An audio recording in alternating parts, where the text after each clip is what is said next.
Welcome to the almost the last class of our curriculum that is on the combination of lesson number 10 and lesson number 11. In fact, we did up to a certain level last week on lesson number 10.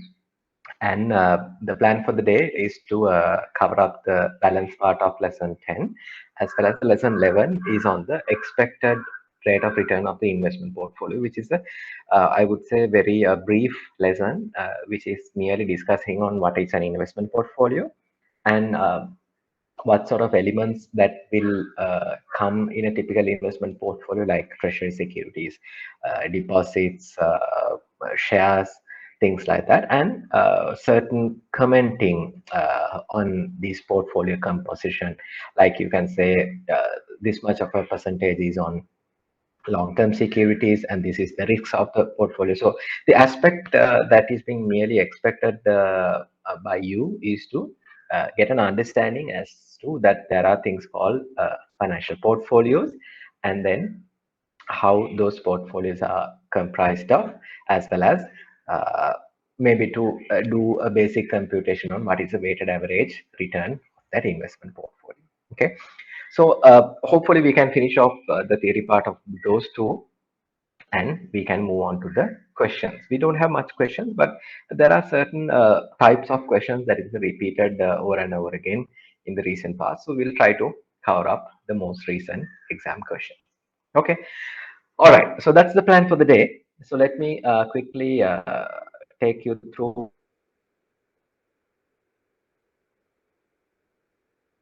where we stopped.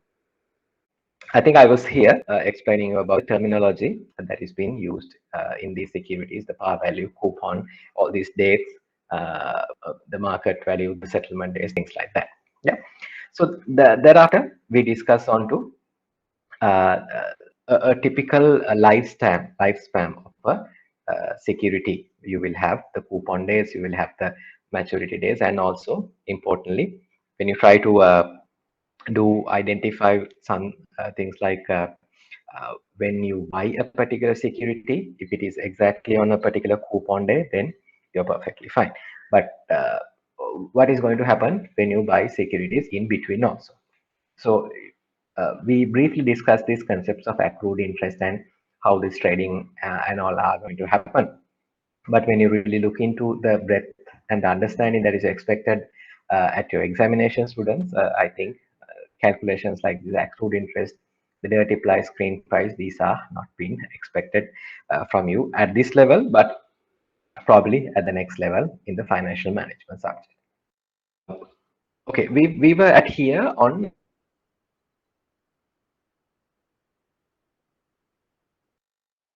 certain elements that you can compute. We call it the intrinsic value. Using certain theories that is being used under the present value, future value concept, you can do some discounting of these future cash flows, and then you can calculate something called an intrinsic value. Yeah? So that is on one hand. Also, there is something called the market value. That is a market price. So this market price or the market value, students, is you don't have to worry much over here. This is typically like in any good or a commodity or a service which has a price. Typically for these bonds also, there will be a market price. So these prices can go up and can go down depending on the demand and supply sentiments of the market players. Okay, so there, of course, our focus was to how to understand this intrinsic value or the calculation part of these bonds. And here, of course, we learn our good old equation that is on the these discounting of this principal value and the coupon values with respect to a particular known set of cash flows. We knew that, okay, this seems to be a sort of like an annuity. Annuity. Why do you call it as an annuity? Because of the fact that these cash flows are typically, sorry, different slide. These cash flows are typically coming with a certain pattern, like year 1, year 2, year 3, year 4, or like a semi-annual pattern, year 0, 6 months, 1 year, 1.5 years, likewise. So that you can I mean, you can typically discuss this equation in two parts. This is the first part, that is on the principal value, and the other part is nothing but the series of coupons. So these equations that we used to learn sometimes back onto how to discount a series of annuities. 1 minus r kind of an equation. So you can either use it or you can use a typical manual calculation like that is shown here. So you have the set of cash flows like year 1, 2, 3, 4 up until year 10, assuming this is a 1 year coupon treasury security or a corporate security.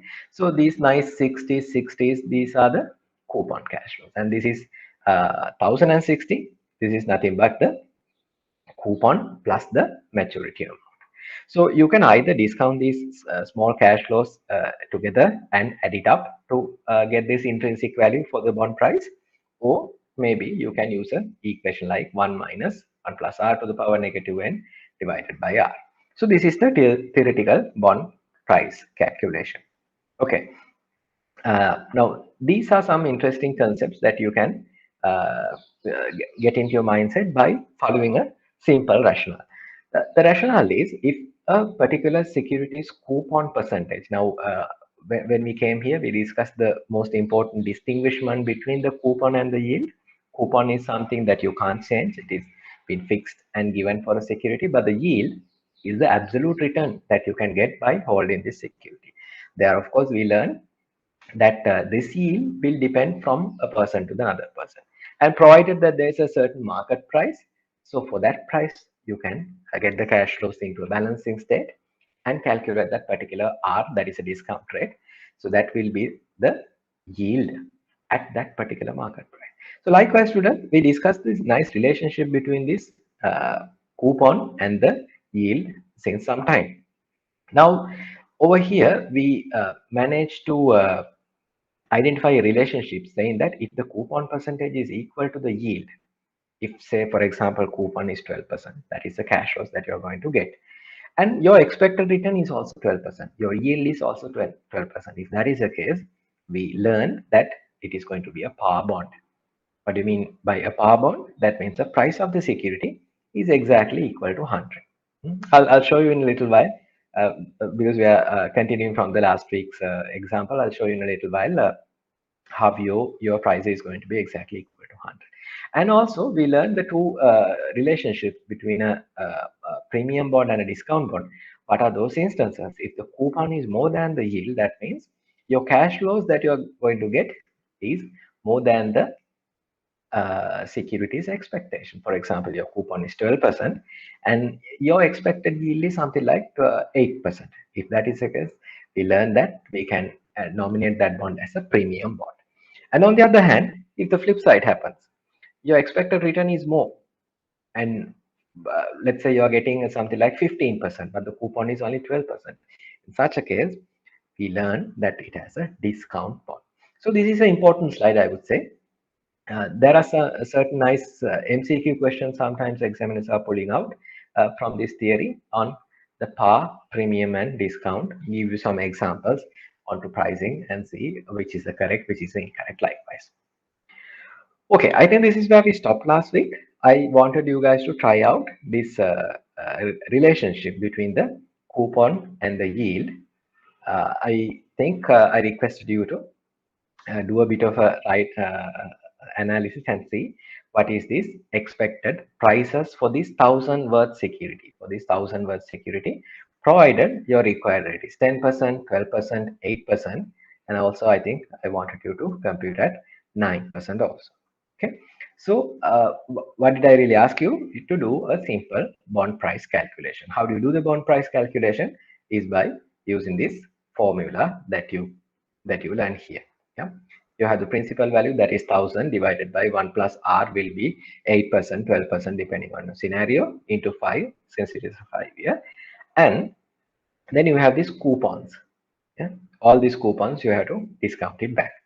I hope you are consistent with the equation, but my interest is not the application part of it, but rather to show you the results and discuss about those results.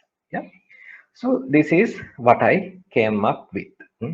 I was a bit lazy, so I used the Excel to calculate these prices. But I'm sure that You must be good with your calculator and do the numbers correctly, and approximately these must be the prices that you can also get. Yeah. So see this nice relationship. Say provided your yield is higher, yield is 10 and coupon is 9.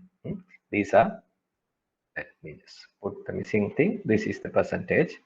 Yield is also a percentage. Yeah. So in such instances, you can see the nice relationship where the price is only 90. Price is less than 100. Discounted because you are getting a more yield.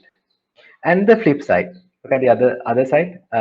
In an instance like this, uh, sorry, see the coupon is 9. So all these securities are kept the coupon at 9%. So we can vary the yield and compare the results. So this is the discussed instance, and look at the second instance. That is, the coupon is 9% and yield is 8%. Now the yield is less than the coupon. Yeah. In such an instance, you can see the price is more than 100. This is less than 100. More than 100. Yeah. So likewise, if you do the math correctly and if you get this instance also, if the required return is 9%, you have to get the exactly 100 as the price. 100 as the price. Yeah. So in this instance, I think we discussed about 1,000 value securities. So be a bit careful on the numbers. So in this case, all these numbers should be multiplied by uh, another 10. The answers should be 900, 750, 1125 and 1000. Yeah. I just want to plot you into a graph also, these results that you are getting, and observe the relationship. So this is me doing the same in Microsoft Excel. See this nice relationship. When the coupon is 9%, your price is going to be exactly 100 or 1000 depending on the scenario. 100. Yeah. So what is going to happen when you are reducing the yield? See, when you're moving it to 8% from 9%, your price is going up. And on the other hand, from 9% to 10%, your price is nicely coming down.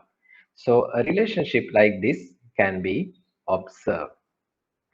But it's a nice relationship that you can see upfront. This does not seem to be a straight line, but seems to be a small curvy relationship. So I wanted to go a little bit of an extra mile and show you a nice example of doing this entire thing in an Excel, and to show you the movement of this yield curve also, just for your knowledge. Just 2 minutes of extra time. So this is an instance where your yield is going to be equal to coupon, that is exactly 9%. So look at this curve now. So an instance like yield is 9%, exactly your price is going to be 100. So this is the happy day scenario. So we know that so far. But look at what is going to happen from the movements that is coming from exactly 1%, 1%, 1%, 1%, likewise from the starting point of 9%. So typically your prices is going to go down. We know that 100, 90, 81, 75, 69, 64, 60, 56, 52. Likewise, your prices is slowly going down. But that is not the interesting part here. But look at the flip side. If your yield is going down, so is it going to be the same nice straight line like this? No, that's not the case. See, when the other side is happening, it's not like that. 112, 128, 150, 180, 225, 299, 449, 886. See the movement. So this is the typically, there are certain terminology that we use for this relationship, but just for your knowledge, I want to highlight this factor also. So see that when your yield is, I mean, for mathematical purposes, we discussed this nice relationship, yield up or down 1%, your price is moving up or down, maybe by 5 rupees or 10 rupees. But I really want to show you this also. It's not necessarily the case when you're moving up certain percentage and when you're moving down certain percentage, the price to be equally behaving. No, it's going to be a sort of like a concave relationship that you can see over here. Okay, bit of an extra knowledge. Yeah. Now moving from that point onwards, so we are done with the theory part of the lesson of part one, and this is where we can start discussing on the part two, that is the expected rate of return for an investment portfolio.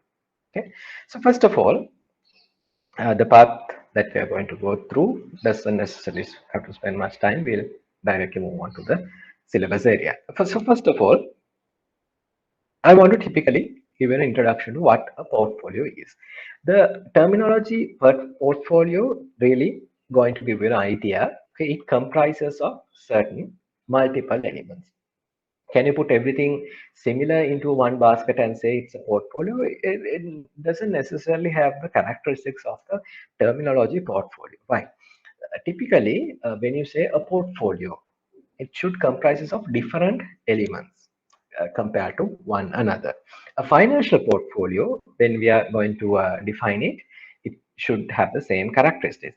It's a set of financial assets. See, not one uh, similar asset being multiplied over the time. No, a set of financial assets, different assets, which may typically comprises of bonds. These are the areas we just discussed. Bonds. What else? Stocks, common stocks, listed stocks, unlisted stocks, things like that. Derivatives. We don't discuss over here, but typically futures, forwards, options, swaps kind of derivative contracts, which is deriving from a simple financial asset into a bit of a complex asset, which has some conditionality. Just some conditionality. Commodities. What are these commodities? Should be like rice, dal, uh, agri, bullion, things like gold, silver. Mm. These are typically, sorry, tangible assets, but it has a financial value. Mm. And then cash and cash equivalents. So cash, you can understand what would be the cash equivalent. Typically, we call it like the money market instruments, which are very highly liquid. It's sort of like repo investments, term repo, overnight repo, standing deposit facility, money market lending, uh, very short tenor commercial papers kind of things, which has a almost cash equivalent level of liquidity. So when you have these different kind of securities in one particular bunch, we call it as a portfolio. So what would be a good portfolio example will be something like a bank's balance sheet. If you looked into what are their holdings, now you will find almost all these kind of assets.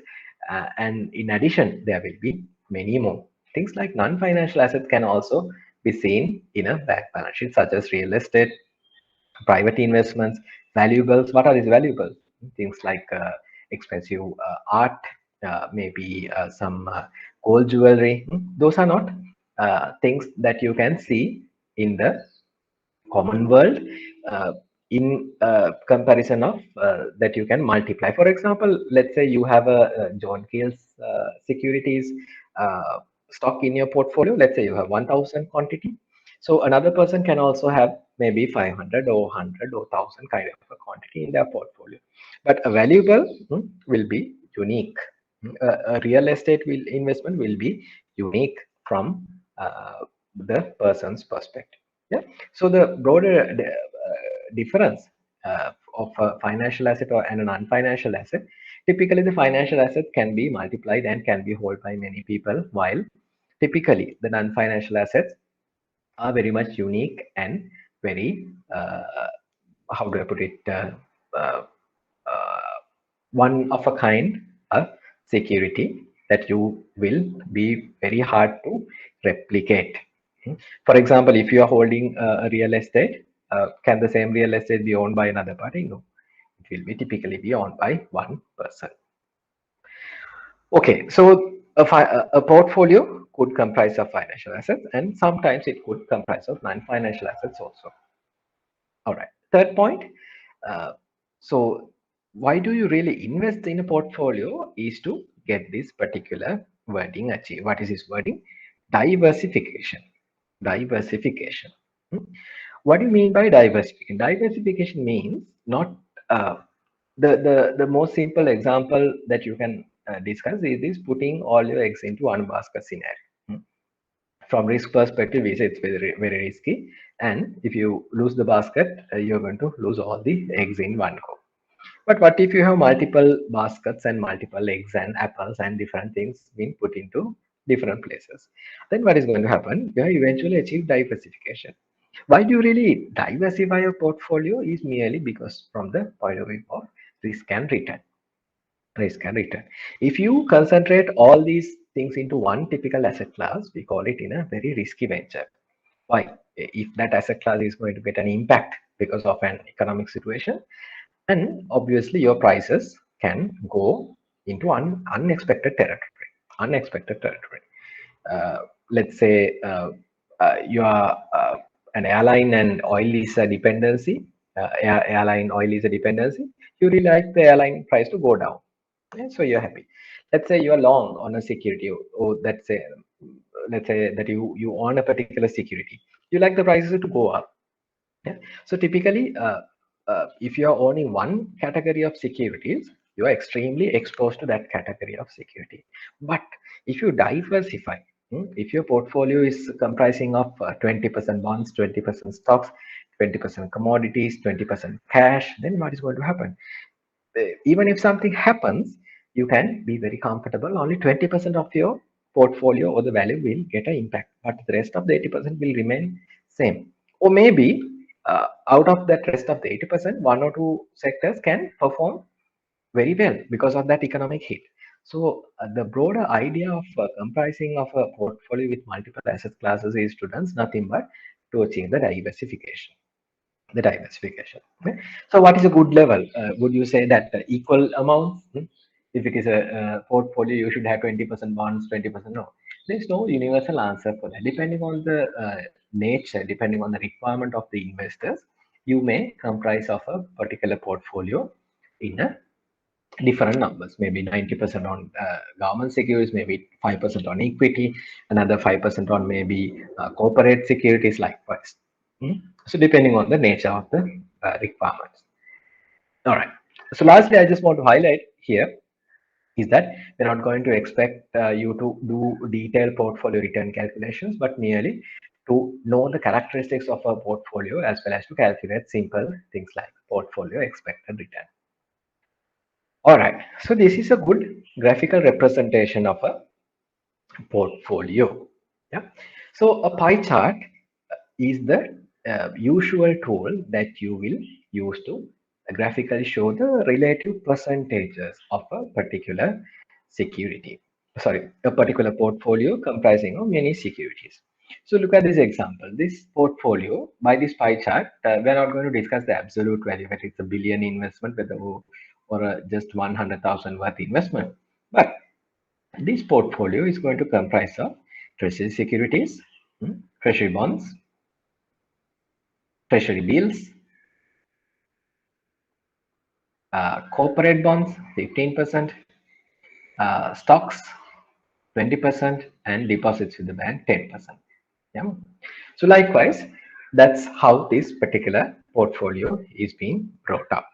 What do you mean by this percentage? That means, let's say if you're holding 100,000 in this portfolio, that means you have 30,000 worth treasury bonds, 25,000 worth treasury bills, 15,000 corporate, 20,000 in Colombo Stock Exchange, and lastly 10,000 with deposits with the bank. So that's how this 100,000 is being invested.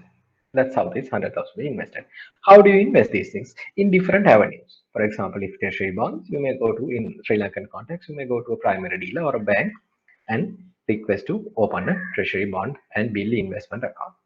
Corporate bonds and stocks, you can go to a registered securities trader in the Colombo Stock Exchange and get their services to open up a CDS account, and then you can deal the stocks and bonds.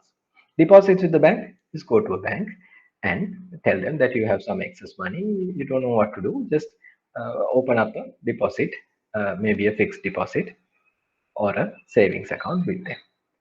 Once you do that, what is the outcome? These primary dealers will declare the interest to your accounts once they get the bills and bonds returns. The stock dealers, they will give you the returns of dividends or in the form of your sales proceeds to your account. The banks, on the other hand, will send you the interest to your account. So eventually, students, you are going to grow this 100,000.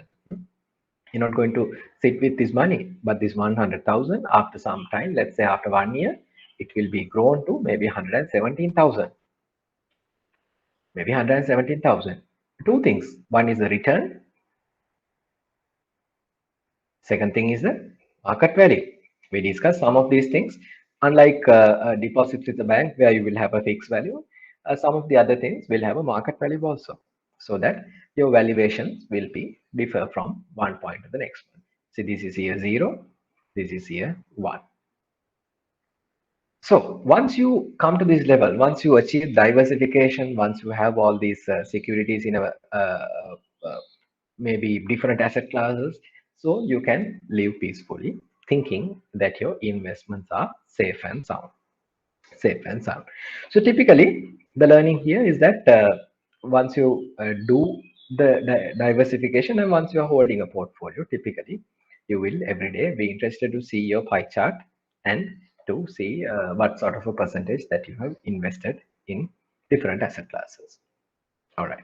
So typically the relative percentages is the importance that is over here.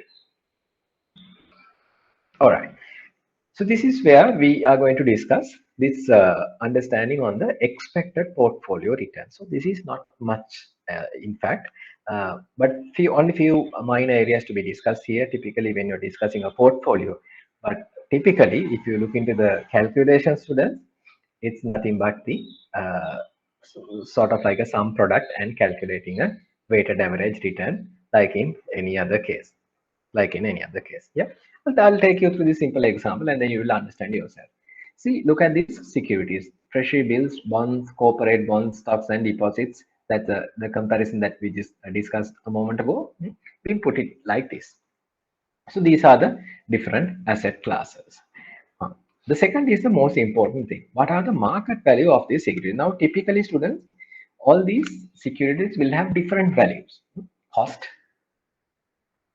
cost will be one angle. Sometimes you will have accounting oriented cost like the amortized values, like depreciated values, things like that also. Hmm. Market values depending on the market prices. So typically when you are computing any portfolio related uh, computation, especially a weighted average return kind of a computation, we will be using the market value. We will be using the market value. Why? If you use something like a cost, for example, you will acquire these securities at different timing. Hmm. So not that you are going to, go in day zero and ask stock exchange to buy me this much of securities and go to a primary dealer and get some bonds. And on the other hand, you run before the bank is closed and put some deposits. That's not the typically lifespan of a typical investment house or a investor. They will do this investment on different times. So the costs per se, if you put it into a comparison, students, you may have done this 100 million equivalent treasury bond investment maybe 2 years ago. This treasury bill investment last month.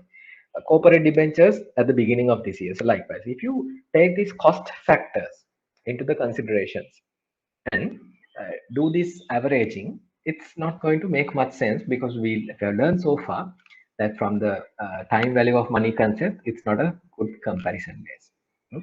So despite the fact that you may have started this with 90,000 bills, maybe let's say 18,000. Likewise, there may be different values for these costs, but we don't really use them. We don't really use them. But we are going to use this market value all the time. What is this market value? Market value is nothing but so some of these securities, not like these deposits with the banks and all, but some of these securities will have a readily tradable market value. Readily tradable market value. Certain things are traded, like the bills, the bonds, corporate bonds, stocks, they will be traded. So let's say you bought a particular security. I'll take shares, for example. Shares is something which you and I can understand very easily. Let's say you have 1,000 quantity. You bought this 1,000 sorry, my handwriting is messy. 1,000 quantity. You bought this at 25 rupees. So your cost is going to be 25,000. 25,000. But over time, students, we know that this particular value will not be left at 25. It will trade. It will go up, go down, likewise. Let's say on a given lucky day, your securities are now traded at 32. You are very happy now. It's traded at 32. So what is going to be your holding now? 1,000 quantity at 32 rupees. So this is no longer cost, but the market value now. Market value is 32,000. 32,000. What is the cost? 25,000. Cost versus market price. What is the gain? Now you have gained 7,000. Yeah, 7,000 rupees. Or maybe let's say 37 days, 6 months. Likewise, it could be anything. Yeah. So understand the fact that the market value is nothing but because of the movements of the prices that you purchase a particular security, your valuation can go up or down. Similarly, market value can be lower than 25,000 also. If the price is now 18 rupees, it's going to be a different market value. Yep. So all these market value column, the data that you see here, students, you'll have to uh, get into mindset that it's not the cost, it's the market value. It's a market value. For example, some of these portfolio elements like these deposits of the bank, this 10 million will be the cost and the market value will be pretty much of the same, because that now some of these securities are not traded. All right. So once you have the set of market value, students, the next step would be to calculate the simple percentage of holding. Simple percentage of holding. Not a difficult mathematical thing to do. This 173.5 million. This is 57.64. How do you calculate? 100 million divided by 173.5 million. So this is going to be 53.64. Similarly, you can apportion the percentage of holding for all the other elements also. So 11%, 14%, 10%, 5%. So this is the 100% holding segregation into different asset classes. All right. So steps two is nothing but the simple mathematical apportionment. What is this? This will be given typically. This will be the average returns. Average returns. So be very careful, provided that you have different returns in different tenors and terms. You have to make sure the fact that it will be converted into one particular return base. You learned some times ago the annual equivalent rate computation. This is something very handy in a situation like this. Provided, let's say you have been given a treasury bill of sorry, let's say deposit with the bank, maybe something like a 3 month security, a 3 month security deposit with the bank is being given. But you can't take that return of maybe 9%, but you have to make sure you use the AER computation and get these 11.5 return likewise. Okay, so these returns are nothing much, typically will be given. These are the returns that you can generate by holding these assets. Okay, so once you come up to this place, the next is the computation part. This is nothing but the sum product. What do you mean by the sum product? You multiply these items by the respective return. That means 5.76% is going to come as a return from this 57% holding. Similarly, 0.92% is going to come from this 11.53 return of bills with a return of 8%. So likewise, when you do the sum product, students, you will all get these smaller percentage contributions that is going to come from these securities. You do the simple addition, then it is going to be your return, is going to be your return for this particular portfolio. Yeah. So what are the learnings? Make sure you take the market value. Make sure you take the market value. Yep. So sorry. seems to be being misleading. Yeah, now it's clear. Make sure you take the market value, provided you have been given costs. In certain instances, you convert everything into market value. But if you don't have the market value, be sure on the question there will be some hints of the price. Current price is given. If the price is given, you can multiply by whatever the holding or the cost, then the market value can be easily derived. Second thing, if at all the returns are not given in a similar tenor, typically it has to be per annum. So that's how this per annum return of 9.72 can be a comparison base. If it is not in the same tenor, make sure you use an effective interest rate calculation to convert the into one uniform factor. Norm, use the per annum return. Norm is the per annum return. Once you come to those places, merely you will understand how all this is organizing and arrangement of data. Then you can easily do the sum product and calculate the total return. Total return of the portfolio. Sometimes we call this as the weighted average return. Over here, weighted average return, WA return, weighted average return. Be very careful of the representation of the unit sources. So this is a per annum percentage. This 9.72. This is how you explain it. 9.72 per annum. Per annum. Okay.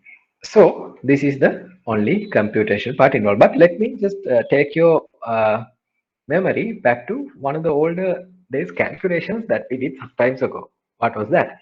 When we were discussing on this normal curve, standard normal distribution table, I told you that sometimes in portfolio theory also, this will be applicable heavily. This is one such instance. One such instance. So for a portfolio students, typically we don't have this one uniform set of data. Now, for example, if you compute this 9.72, are you going to be happy with this number? So tomorrow what is going to happen? Your prices is going to be different. So your weighted average return is going to be different. Day after, another new set of prices. So except the items that are not traded on active market, but whenever there's active market, you will see the prices will go up, go down, and your return, that number of 9.72 will not be 9.72 forever. If you take a stock of account of the value for this 9.72 for a 90 days period, yeah, for a 364-day period, what will you see? You will see certain days your return may have come down, but certain days your return may have gone up to an unexpected level also. So this idea of calculating this expected rate of return and this affiliated probabilities are very much applicable in this finance world.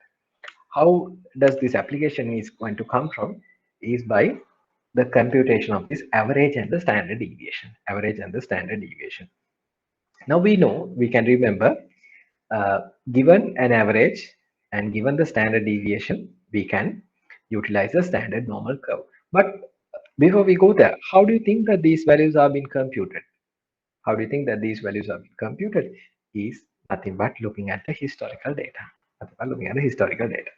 So, for example, now for this particular question, I'm going to use the average return. Given the average return as 6.5% of this particular portfolio, or could be one security, but typically let's assume it's for a portfolio.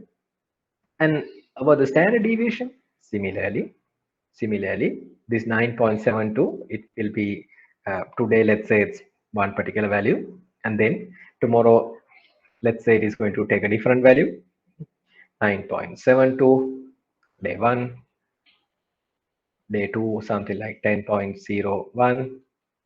Are you going to get a return out on this particular day? Not really. Yeah. The actual return from holding this portfolio, it's a whole different discussion. You have to liquidate these positions, you have to get money, and then only you're going to get this much of a return. Yeah. But this is merely computing of the expected return on that particular day. Day 3 may be again 9.8. So once you have a set of data, you can simply calculate the X bar. Let's say this goes up to day 90. This is 7.73. Now the return has come down, let's say because of the market prices. X bar will be 6.5%. Yeah, so that is how this X bar is being typically computed. What about rho? Standard deviation? Similarly, once you have this, we know the computation xi minus x bar, we take the square divided by the number of items, then you can calculate the standard deviation. So that's how you are going to typically get these two values, 6.5% and 0.9%. But is that our focus? Not really. Our focus will be sometimes, say, now you know the set of data of 6.5% and 0.9%. But typically investors will be asking questions like this. What is the percentage? What's the percentage that my returns are going to be less than 5.4%? What's the percentage that my returns are going to be less than 5.4%? I know my average return is 6.5%. I know that. But assuming that this is going to take a standard normal curve, I will be typically asking this question, okay, how much of a risk that I will be taking? Let's say my threshold is 5.4%. My threshold is 5.4%. So I'm going to need this number. What's the risk? What's the probability? In such an instance, we will be doing nothing but using the simple logic that we learned previously. We are going to take this global assumption. That is an assumption. Your returns are going to be normally distributed. Normally distributed. But for any mathematical question student, we don't have any other option rather to do it like that. So provided you have a small number of data, maybe there are different distributions like student T distributions, you can use it. But for the moment, let's say that our returns are normally distributed and we are going to use the Z tables. Okay, if that is the case, you will be first doing the computation of this Z value. Z value. What would be the computation? X minus X bar divided by rho. This is our X. This is our expected return, 5.4%. We know that if you put these numbers into a curve, this will be my X bar. That will be 6.5%. And my X value or my expected value is 5.4%. This is my target value rather. So this is the range that we are going to look for. So we know that since this is a less than value compared to the 50th percentile or the mean or the median or the average, you will be going to get a negative Z value. 5.4 minus 6.5, this part is obviously negative, divided by your standard deviation, negative 1.22. Then what do we do? I just extracted this piece merely because of the fact that sometimes you may have forgotten it. You will have to go through the Z table carefully and look for negative 1.2 first, and then another 0.02, 2 basis points from this side. So this is how you read negative 1.22. What's this value? This is the probability that you are going to get the area under the curve. What's the area under the curve story is going to tell you? This 0.1112, 0.1112, this is the area under the curve of this particular highlighted 0.1112. 0.1112. What's the total area? The total area is 1.0000. Up until here, 0.5000. This entire area, this plus this area, sorry, this entire area also 0.5000. Rather simply, this is 50%. This is also 50%. Okay, so we know this is a symmetrical curve. Once we get a number like this, 0.1112, we can conclude saying, okay, our area under the curve is 0.1112, or on the other hand, from probabilistic terminology, we can name it as this is going to have a probability of 11.12%. And we can give a nice answer to our investor. Okay, there is 11.12% probability that for this particular portfolio, with an average return of 6.5 with a standard deviation of 0.9. There's 11.12% probability that your return can be less than 5.4%. So similarly, students, we'll go through some questions and refresh our memories on these computations. So similarly, for a portfolio, there will be different questions being asked by the investors, like assuming it's standard, it's a normal distributed returns that you are going to have in this portfolio. What is in between, what is more than this, what is less than this. Likewise, investors will be very much keen and interested to see their return distribution. Okay, that's about it. But before we wind up, I just want to highlight certain characteristics of an investment portfolio. Now, this will be very handy when you answer the questions at the exam, because the exam questions is not only asking for your computational ability, but use your soft skills and comment on the composition of a portfolio. Comment on a composition. So typically, when you are commenting, students, these are the angles that you are going to definitely touch upon with. You can't comment on whether qualitative aspects saying that you like treasury bills, you don't like stocks. No, those are not going to be good arguments. But rather, you are going to discuss on some universal 4 or 5 different objectives. First is the risk levels. Risk levels are going to be come with an embedded nature depending on whether you're looking at a risk-free asset or a risky asset. Risk-free and risky. What are these risk-free and risky? Are there like zero risk asset? In finance world, students, we typically call the treasury securities issued by the governments as the risk-free assets. Treasury security. Treasury securities. Why do you call it a risk-free asset? The when you're investing in a treasury bill or a treasury bond, why do you call it a risk-free asset? Simply because of the fact that even if the government or the treasury runs out of the money to pay your coupons and the principal, what do they will be typically doing? They will be using their printing ability, printing and minting ability of the money, and still pay you because they're the government. They can print money. On the other hand, if you look for a security issued by a corporate, like a share or a debenture, what's the risk embedded? If they are running out of money, can they go and print money also? No, they can't. They can't. So typically, there is a risk of them being thrown out of the business. Them being thrown out of the business. Say, for example, if one of the nicest example that recently which came through my mind is this music industry. You take companies like certain companies that they were used to produce these cassette pieces back then. You have this nice magnetic tape of cassette pieces. Still, some of these buses you will see these kind of players are still there, uh, cassette players. Uh, think of this cassette manufacturers industry. What has happened over the time? Slowly, it was being taken up by first by these CDs. Cassettes were being replaced by these CDs, and these compact discs they were be able to carry maybe 16 to 20 different audio songs. So that instead of these bulky cassettes, sometimes cassettes can get distorted because of the magnetic radiations. So that slowly it converted into the compact disc CD based music. After sometimes I think different variations of CDs also came, and then a revolution happens, and in MP3 player came. So that slowly these cassette industry was dying out, dying out.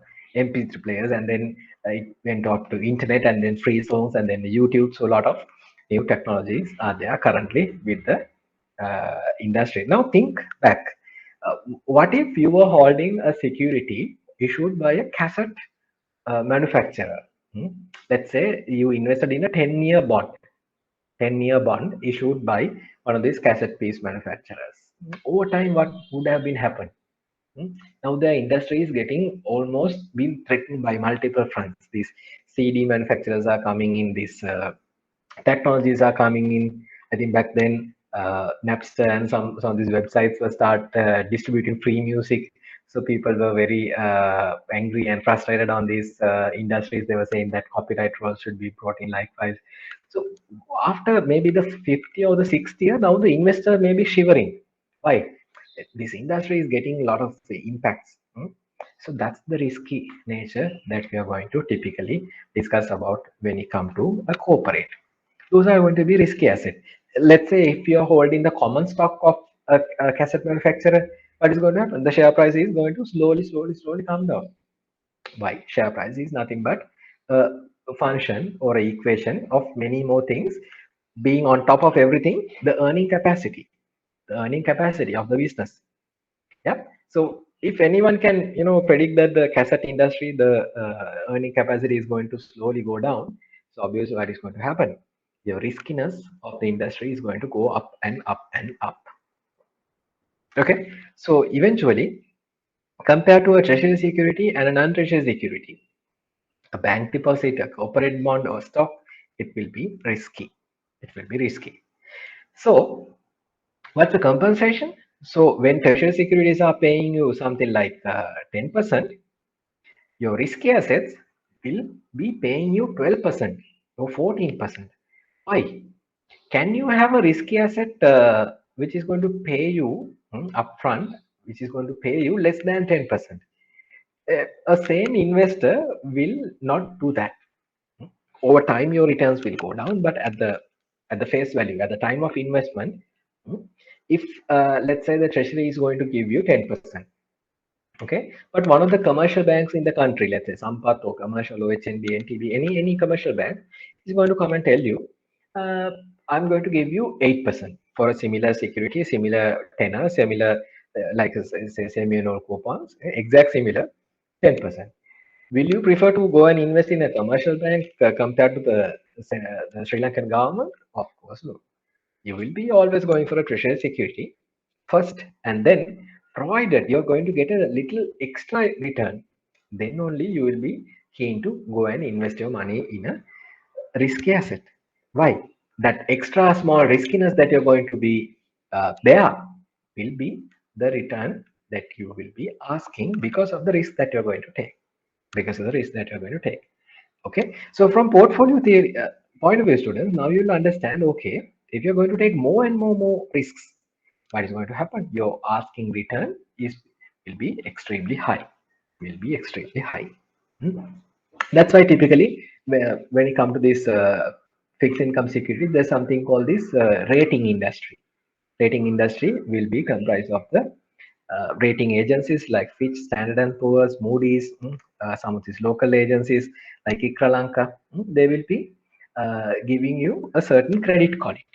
So depending on the credit quality of the issuer, when the securities are being issued, so typically they will carry maybe a little more risk, and depending on that risks, people will have to the issuing party will have to give some extra return. Otherwise, investors will not find it interesting to come and invest. Okay, so that's the very basic angle that you can comment on, the risk and the return.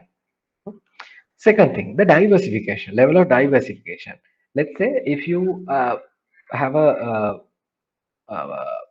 asset class, number of asset classes are something like 5. You have a nice 20% diversification, 20% each. Let's say 25% here and 15% here. Yeah, not bad. So this seems to be a well diversified portfolio. But in contrast, let's say you have something like this, 2% on one asset class and 98% on another asset class. Okay, less diversification. This is good developed diversification.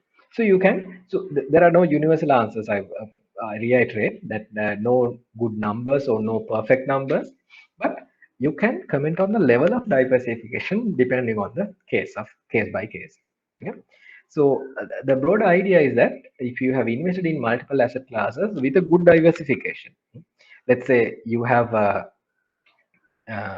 over here also, let's say another 0.2 in one asset class, another 0.1 in one asset class, and this is 1.7.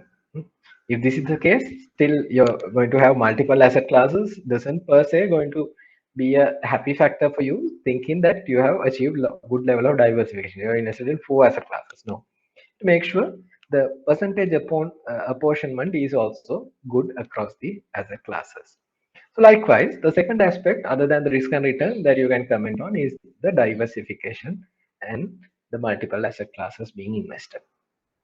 Okay. Third angle is on the time horizon and also this average time to maturity. What are these things? See, one particular portfolio, I'm going to give you two examples. This is portfolio one, portfolio two.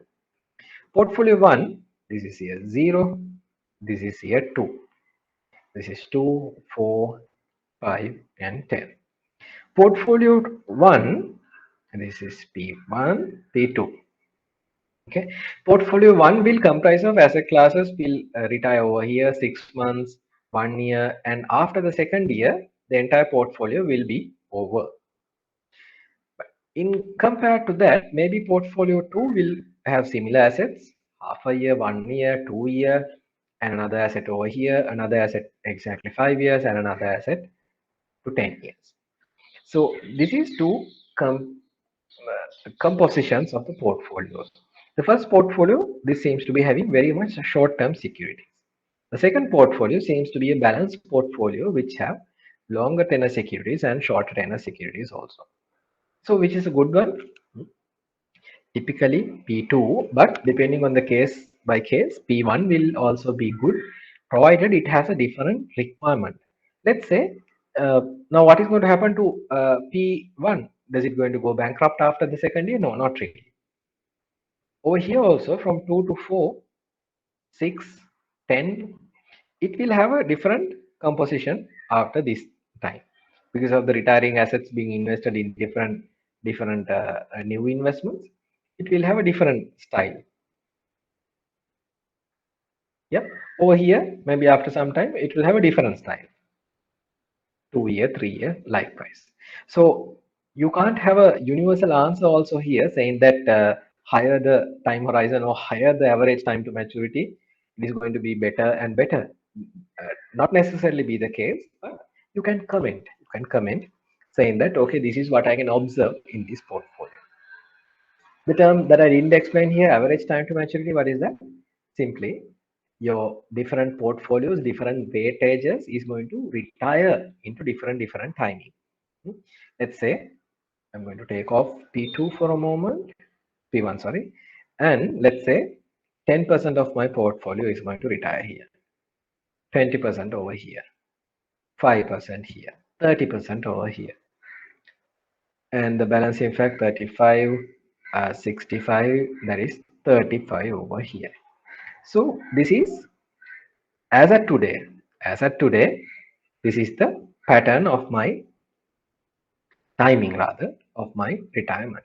So when you do the simple average of these factors, you will get a average time to maturity something like 4.1 years. How do you take it? 10 years multiplied by 6 months. 1 from years, 1 value maybe 0.05. Then again another 20% into maybe 2 years, 0.4. Likewise, you do this simple sum product for different percentages and these times, and once you do the addition, this is the average time to maturity of your portfolio. What's the idea? On average, after 4.1 years, your portfolio will get matured.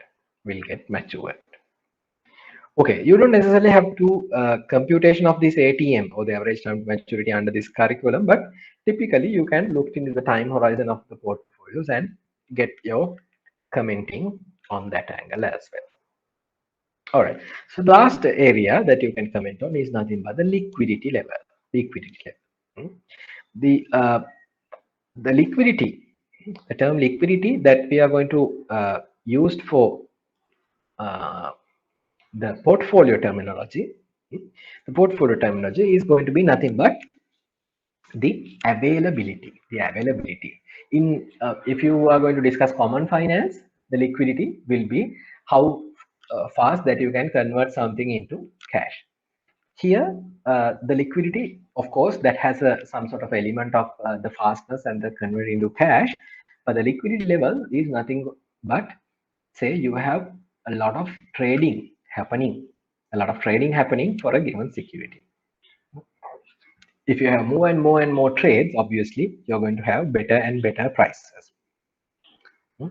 So, and two angles that you can comment liquidity is on the short term and the long term. Short term and long term. Typically, the money market, very short term, 1 day, 2 day, overnight kind of investment, we call it very liquid, highly liquid. A lot of volume trading through. But typically, if you're going into longer term, maybe 10-year, 5-year securities, not much people are typically buying and holding these kind of securities. So likewise, you can comment on these couple of angles: risk levels, diversification, time horizon, and the liquidity levels on a portfolio, and comment on that composition. Okay, that brings us to the end of our beautiful two lessons on lesson number 10 and lesson number 11 on valuation of fixed income securities and expected rate of return. So this is what eventually we covered. We discussed on, sorry, we discussed on lesson number 10 rather, the terminology of the fixed income securities, the covenants, the conventions, the nature, what is yield, what is semi-annual coupon, likewise in these fixed income securities, the pricing, and some practical examples on the pricing. Don't forget the fact that a lot of exam questions you will see, not necessarily the bond price intrinsic calculation, but maybe given cost, what is the market value, likewise simple calculation, bond pricing. Although we calculated one intrinsic value calculation, I've rarely seen that being practically asked. Okay, so there's one particular questions coming from this part, and also this is what we discussed a moment ago, that is on a portfolio. Characteristics, expected return, composition, and provided that your returns are normally distributed, how to calculate the expected return with a probability, what's more than 5%, more than 10%, likewise. Okay, so why I have put all these two question areas together is merely when you look into the exam questions, you will see this portfolio question is really different. Or sorry, it's really difficult to distinguish between a portfolio theory question and a bond prices. So merely it will come in into one basket. So I thought of putting two lessons together and discuss the exam questions in one go and finish it off. Okay, so with that intention, I hope we don't have much questions being pulled up today. We'll try to go through the exam questions and learn the depth and breadth expected from you, as well as some new things, if at all, it's been not covered under theory. Okay, question number 1, I'm pulling out from 19 September.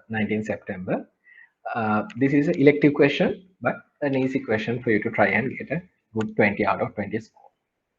We'll go through the question together. A table given below shows market values of a portfolio as of 31st December 2018. So important fact to remember. So provided a portfolio is being discussed, students, be very careful of the timing. Why do I say? So even if you are going through this question, sometimes you will see different numbers. See, it is now there's a maturity on 2023. Sometimes certain questions will say, okay, for this portfolio, after 2 months, we did a change. What's the new composition? So be very mindful of the timing. So this question, now I have embedded in my mind, okay, this is the N 2018 position. Yeah. So like a balance sheet, a portfolio also will have a N position, a snapshot. It will never discuss of a portfolio over 1 year period. Yeah. This is the portfolio for the 3 months. No, it's not like that. As at this particular day, this is the portfolio.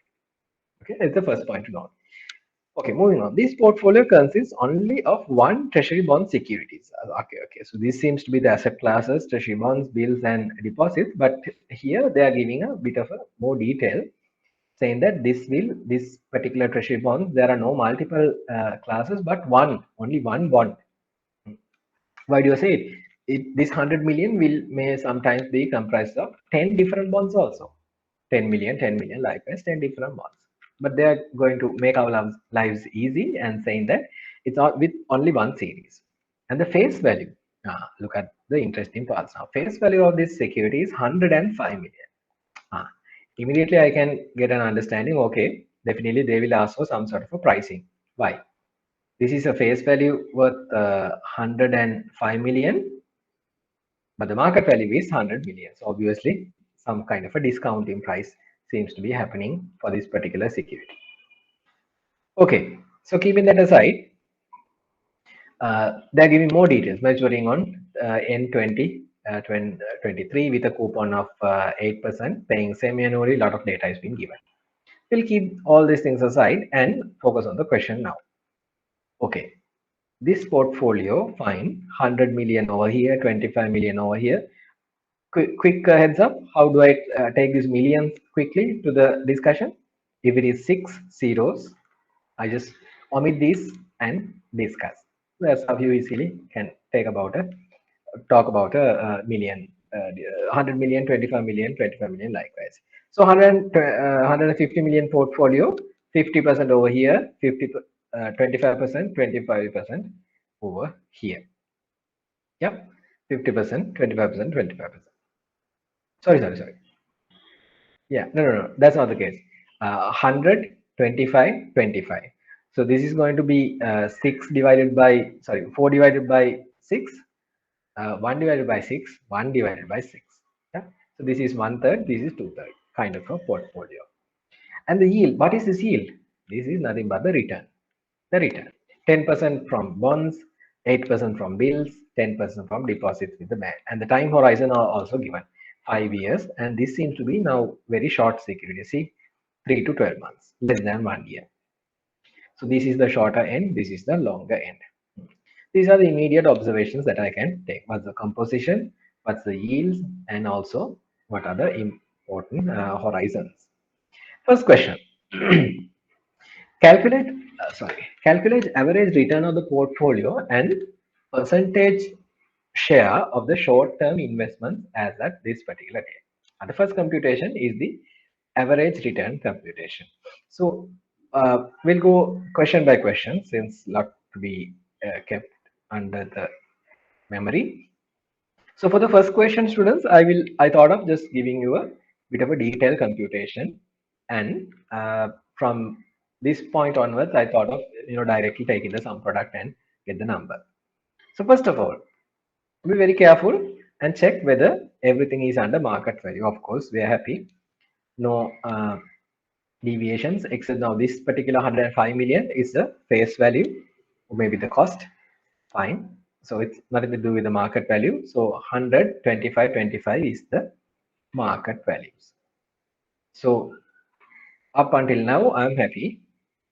These are all covered, market value. And the percentage of shares, 4 out of 6, 1 out of 6, 1 out of 6. That's also quickly you can calculate.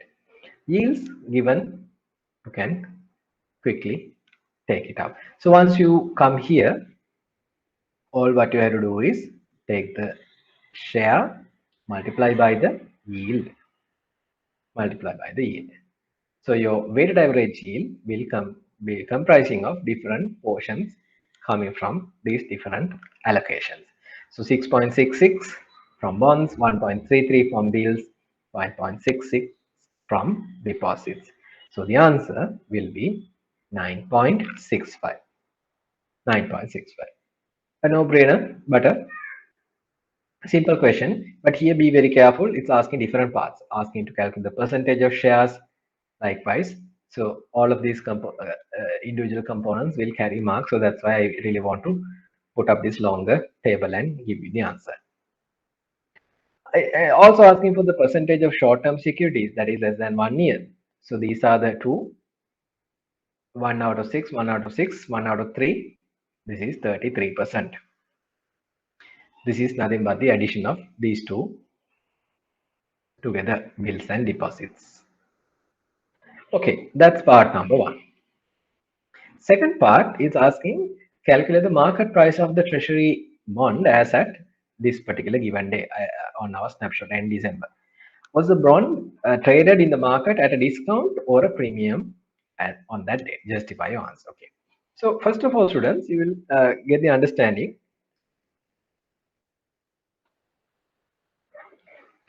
Excuse me. So first of all, students, you will get the understanding. Okay, fine. This question is asking for a bond price, but we don't have much details, isn't that so?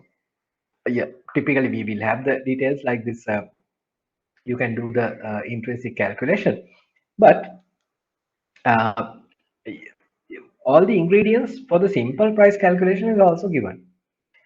You know the face value, you know the outstanding amount that you have invested, and you know the market value of the securities also. There's one angle you can take. Okay, the market value. This is the price, and then you can do the intrinsic value. But the asking thing is not the intrinsic price, the market price. The market price. Yeah. So try to combine these three things together. Asking thing is market price. You know the market value. Ah, if you know the market value, obviously, all what you have to do is divide this from the face value and you can easily get the market price. I show you how to do it over here. So the face value of 105 million worth investment is going to have a market value of 100 million. If that is the case, what is the face value of one piece of paper which is worth 100 rupees?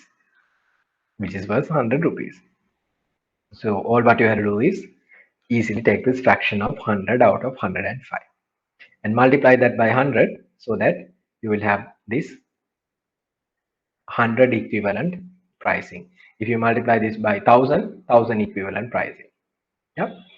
So I'm going to get this answer as 95.2381. This is the market price of the security. Repeating, 105 million worth of face value is trading at 100 million. 100 million. And the price is 95. Okay. The next thing is that whether this is discount or premium. So simple. If the price is less than 100, typically it's discount. Price is more than 100, it is premium. So you can get this answer from two angles. One is you can compare 100 versus 95 and say it is a discount. Or also you could recall that coupon versus yield example also. So yield is 10% and coupon is 8%. This is also an indication that it is a discount security. Part number 3. In 2019, the average return on the portfolio is forecasted at 7.5. This is a forecast. Forecasting that what is the current return of this portfolio is 9.65. Nothing to do with this number anymore, but average return that is coming from this portfolio is going to be forecasted at 7.5%. And the standard deviation of the portfolio bit high, 5%.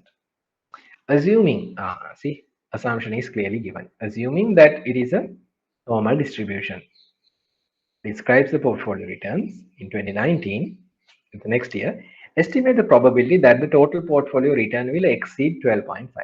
Exceed 12.5%. This is going to be our exceed 12.5%. I show you the suggested answer. First, what we have to do is the graphical representation. I told you again and again, if you put things in a graph, you will not miss anything. Yeah. So I typically, like in any question, I put this silly graph and with these numbers. X is 7.5, that is our targeted return. Standard deviation is 5%, and I'm going to get this more than 12.5%. Am I correct? Is it asking for more than? Yeah, it's asking for exceeding 12.5%. Okay. Once I did everything, then I can understand, okay, my graph is very clear. The graph shares that I have to get this area under the curve. Then I can put this as probability. Simple steps, Z computation, Z is x minus x bar divided by rho, standard deviation. 12.5 is my targeted value. 7.5 is my average, 5 is my standard deviation.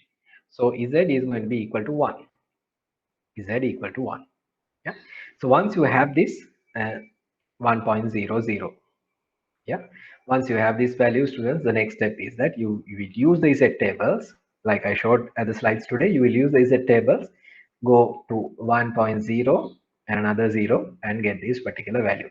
This is that value 0.8413. But don't forget the fact that no, don't jump and put the answer as 84.13. Why? This is going to be giving you the area under the curve for what area? This particular area that I'm going to highlight. Less than area is the table output, always less than. But our expectation is not this area, but the other area. Isn't that so? See, this is what we are intended to calculate. So if that is the case, easily you can take 1 minus that area, 1 minus area, because we know the total area under the curve is going to be equal to 1 or 100%. So the answer is going to be 15.87%. 15.87%.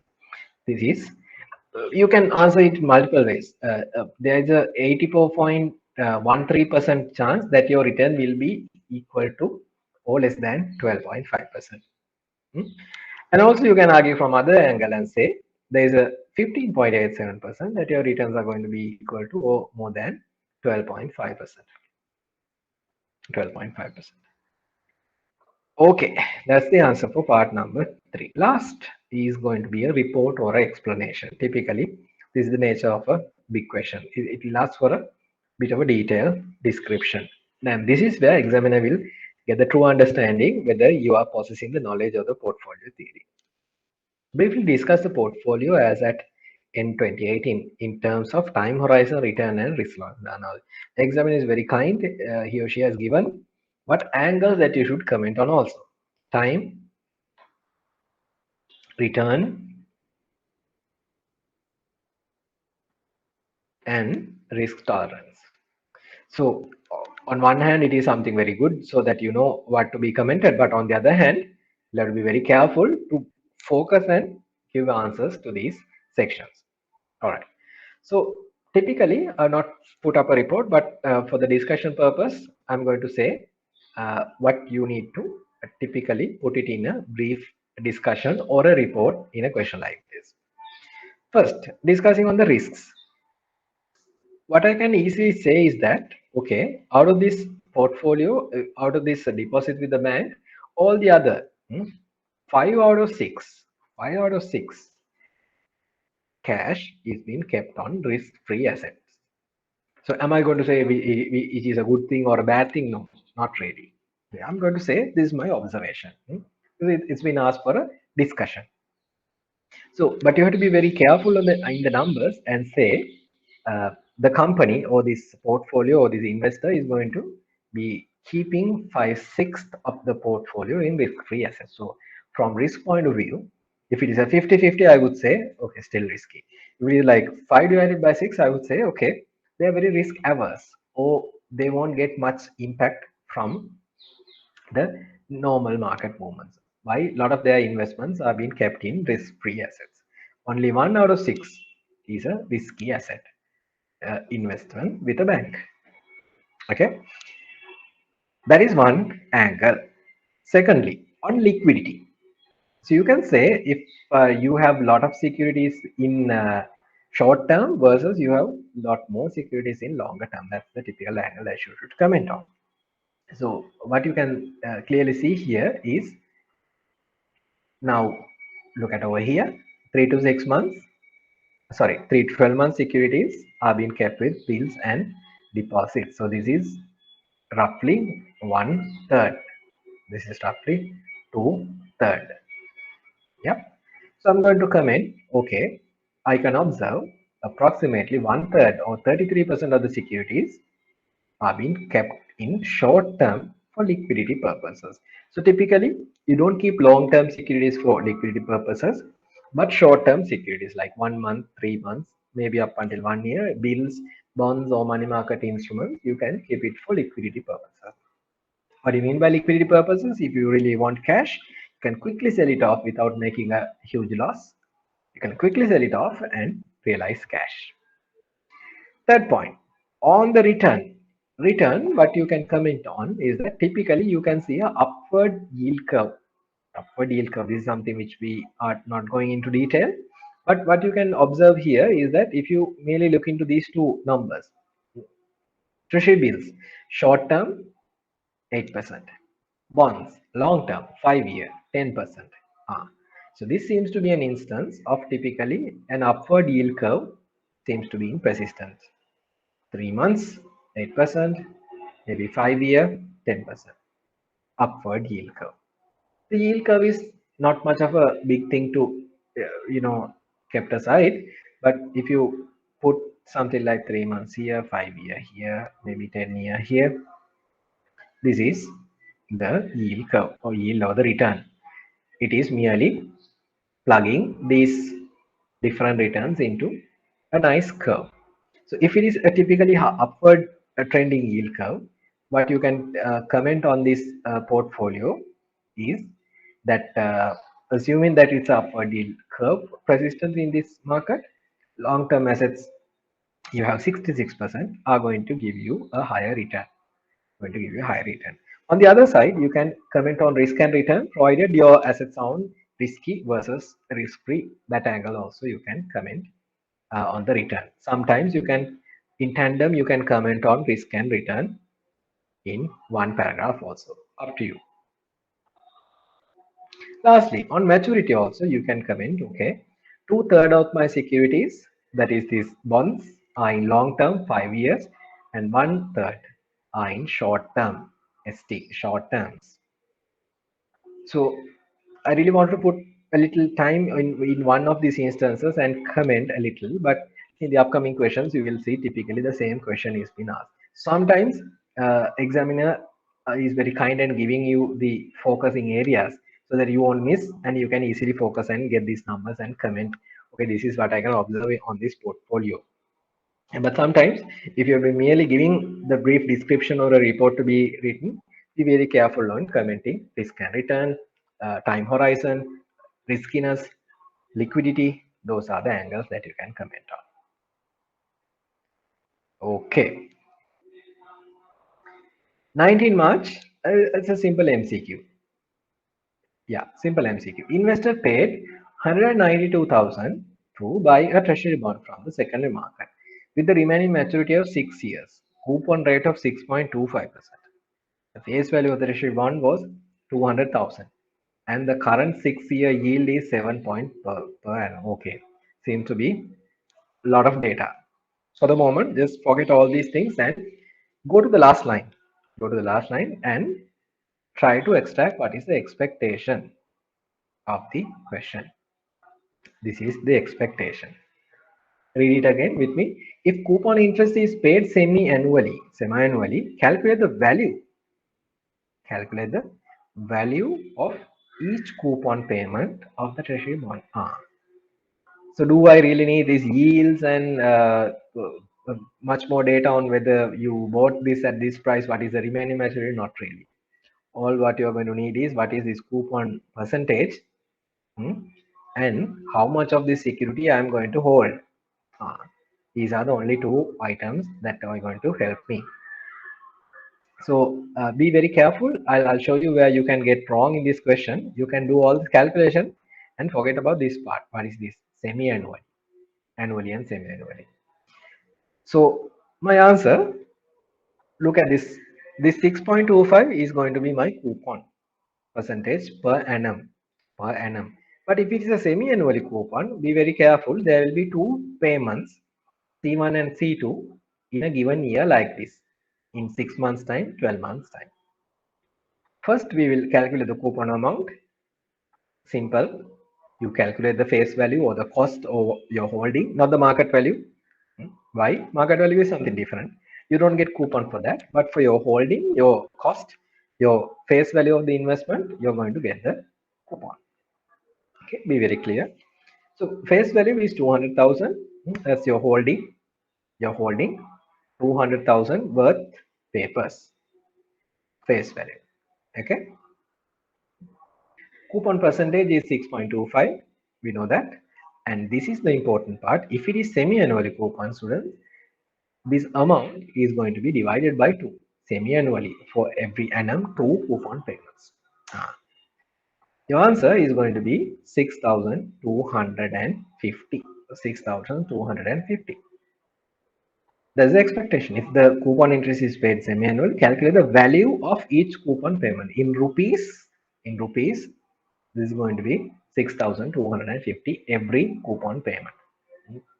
It is C1, C2, C3, C4. Likewise, every coupon payment you're going to get this much of cash to your hand. That's the question. See, that's why sometimes these questions can be very interesting. Why? Because of the fact that it will try to give you some more information overloading, and then ask for a simple question.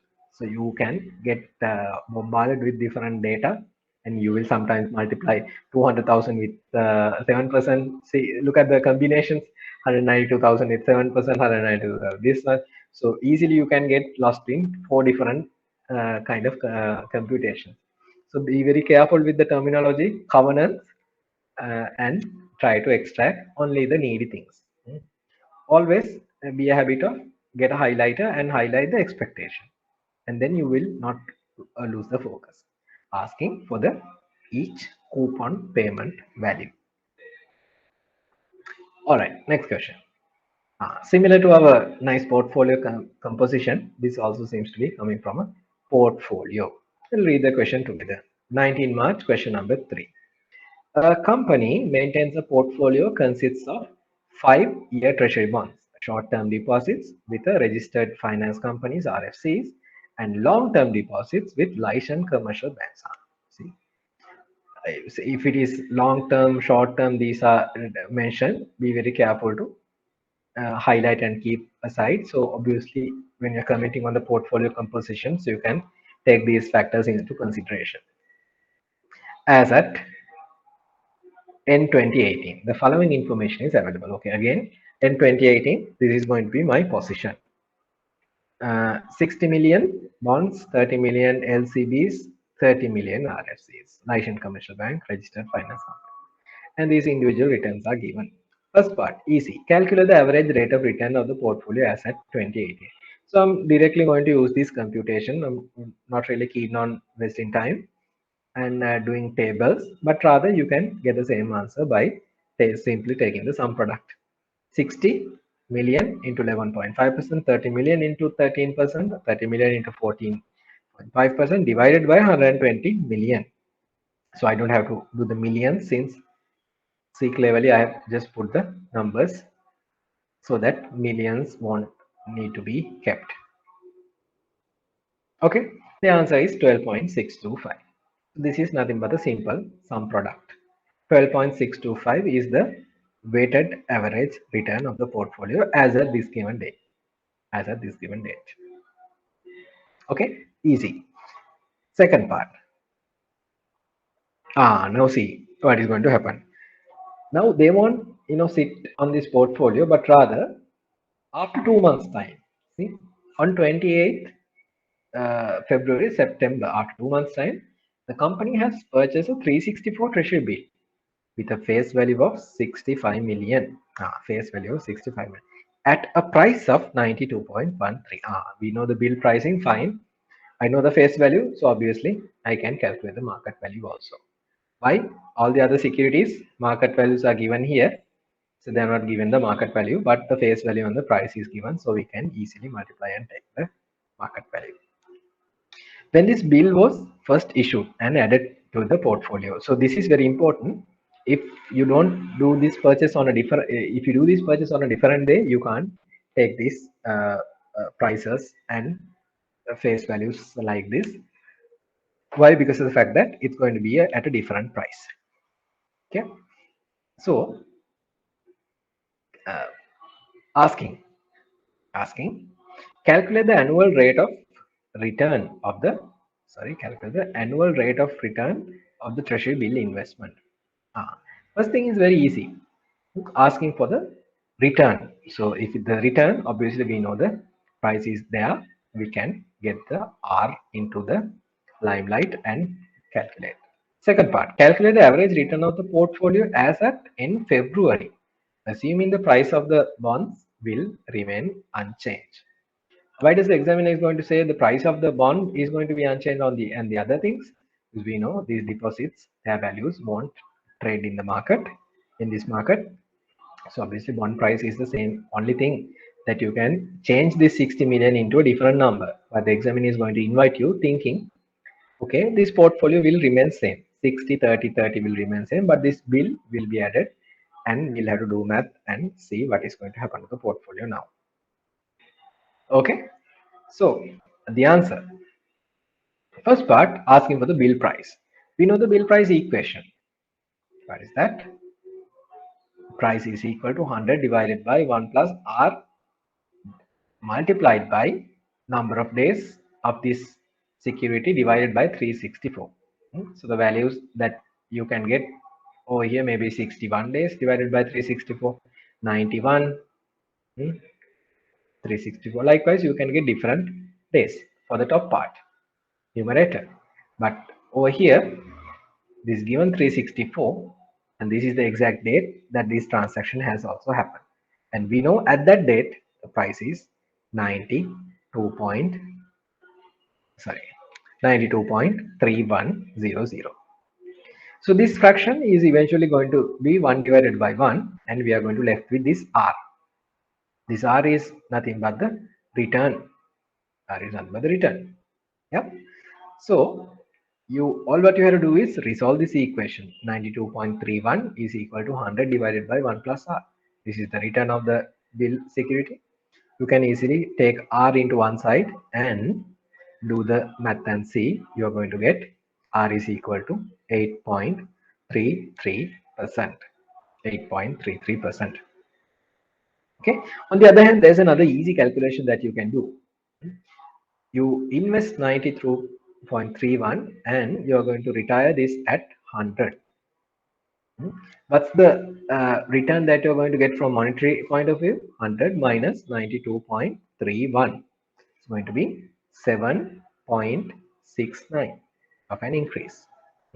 If you're asking for the return, obviously this is going to be nothing but this much of a return for this much of an investment. Isn't that so? If you divide this, you are going to get the exact same answer as 8.33%. Two angles. Either you can use the treasury bill treasury bill equation and use it mathematically, or you can do this math. But always be mindful to use this bill price, because provided now this is a happy day scenario, why this is exactly 364. But if you're going for a per annum return, sometimes you may have to use this particular equation so that the correct return will be always coming out from this equation. All right, so the next part is calculating the market value of the bill. Now we know this is the face value, 65 million. It's a face value, and you know the price. So previously also we discussed, we have the price for face value. You multiply the face value by the price, you're going to get the market value easily. That means 65 million worth of papers, one paper at 92 rupees. That means my market value of these securities are going to be 60 million. The exact number is 60.0015. So I'm going to get 60 million as an approximate number. So that it will going to be very easy for my calculations. So lastly, now this question eventually for 5 marks, we have to do a lot of numbers. Lastly, what I'm going to do, this is my previous calculation. 60 into this green color text is my previous portion. Now this portfolio, this new weighted average return will be comprised of this new bill addition also. There's going to be an addition of 60 million with a return of 8.33. See, this is the return. With a return of 8.33 going to get added to this portfolio.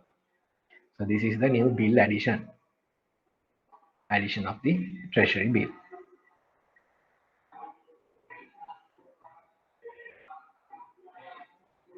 Okay, so once you do that, you can see the new portfolio return is 11.19. 11.19. Obviously, the return has come down a little bit, isn't that so? Previously, it was 12.63, but now, because of a weight 60, a weight 60 million is going to added at 8.3. This number is very low. This is 11%, the 13%, 14%, and there's another 60 million going to get added with a lower return. But is it a wise thing? Is it a good thing to do? Bad thing to do? It depends on the portfolio. We don't know the intention of that addition, but provided more data has been given, we can obviously comment. But over here, we can't, on the face value of it, we can't say anything. All right. Okay. Moving on. Third part. In order to compare the market value of the portfolio as at end 2018 and end February 2019, two positions in 2018 and February 2019. Graphically present the portfolio data in a component bar chart or percentage component bar chart indicating the asset classes. Not going to spend much time here, students. I just was very lazy. I use the Microsoft Excel to do the justice for me, and I came up with these numbers. Sorry, the graphical representation. So this is eventually what you have to do. You do the component bar chart for 2 years. This is at as at 18 end. This is at as at 19 end, and anyone can understand. Okay, easily graphically they can view from the market value. This is the first portfolio, and the addition of the second 60 million with this T bill. You can clearly see. At the exam, you don't have the luxury of using multiple colors, so you'll be lost in time. But so rather use some nice graphics the way you can. If you are electing to use a percentage component bar chart, this is your output, how it should be. So you have to be very careful with the calculation if you're doing it. See 50% coming from bonds, 25% LCBs, 25% RFCs. Once you do the new portfolio, what it is going to looks like 33% from bonds and another 33% from bills. See, bills and bonds, 66%. The balance 33%, 17.8, 17.8. It's going to be coming from LCBs and RFCs. That is how it should come when it come to a percentage component bar chart. 1%, 100%, how it is being distinguished. Last part report, I think, in the interest of time, I'm not going to comment much, but I'll show you the brief areas that we can comment. It's been asked to do a report on the last portfolio in February portfolio, commenting on asset structure, average return, asset classes, and the risk exposure of the portfolio.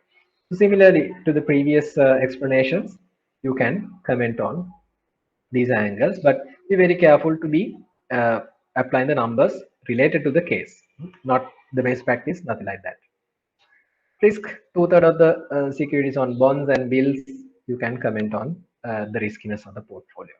Returns, treasury bond security returns versus the LCB RFC returns, you can comment. Liquidity levels, long-term, short-term investments, you can comment on the mix, so on and so forth. Do your write-up and make sure you do a justice for a 5 mark. Okay, that's 19 March question number 3. Moving on. Okay, MCQ question, 18 September, part number 2. You have observed that the prices per 100 of the face value of some of the following bonds have not been correctly reported. What they're saying is that there are some errors on these bond price reporting. Coupons and the yields are given. It's asking what bond prices are incorrectly reported. Be careful, incorrectly reported. Simple theory that you can pull up in any such instance is if at all you are going to get a bit confused, do a small table like this. You know, if the coupon and yield is equal, your scenario is par. Scenario is par.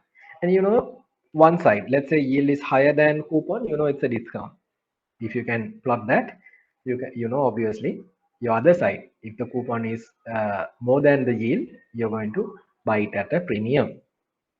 So 105, 90, 100, and when you put these values in front, par, premium, and discount, you can't go wrong.